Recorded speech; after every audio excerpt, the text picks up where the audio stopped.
Hello বন্ধুরা, সবাই কেমন আছো? আশা করি সবাই ভালো আছে, আমিও ভালো আছি। আজকে মুসুরির ডালের বাটি চচ্চড়ি করব, সম্পূর্ণ ভিডিওটা দেখতে থাকো। চচ্চড়ি করার জন্য আমি 1 ঘন্টা আগে মুসুরির ডাল ভিজিয়ে রেখেছিলাম। ডালটা নিয়ে নেব।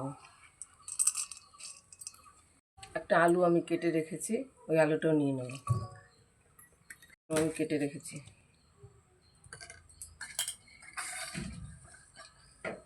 একটা গোটা পেঁয়াজ কেটে রেখেছি।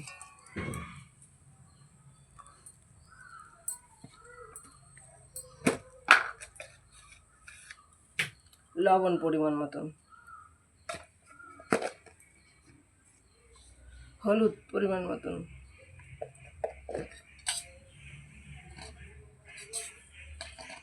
জিরার গুঁড়ো 1 চামচেরও কম,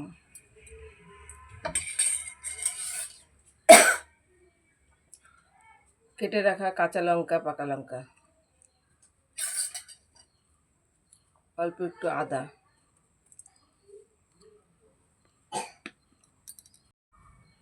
পরিমাণ মতো সর্ষের তেল দিয়ে আমি সুন্দর করে মেখে নেব। এই ছোট 1 বাটির জল দিয়ে দেবো। কড়াইটা আমি গ্যাসে বসিয়ে দিয়েছি, এবার আমি ঢেকে দেবো।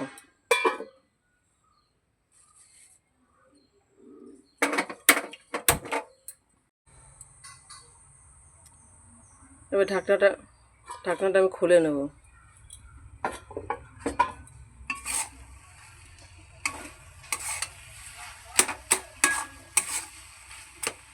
বাটি চচ্চড়ির এই চচ্চড়িটা আমার হয়ে গেছে, এবার আমি নামিয়ে নিয়ে সম্বার দিয়ে দেবো। চচ্চড়ি করার ফোড়ন দেওয়ার জন্য আমি সর্ষের তেল নিয়ে নিয়েছি, তেলটাকে আমি গরম করে নেব।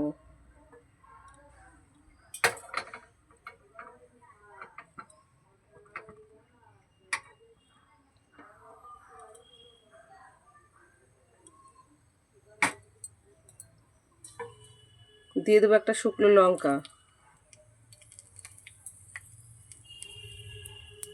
দিয়ে দেবো ফোড়নে কালো জিরে, কুচিয়ে রাখা আদা।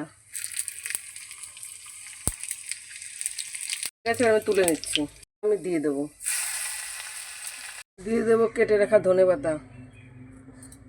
চচ্চড়িটা আমার হয়ে গেছে, দেখো বন্ধুরা কত সুন্দর হয়েছে দেখতে।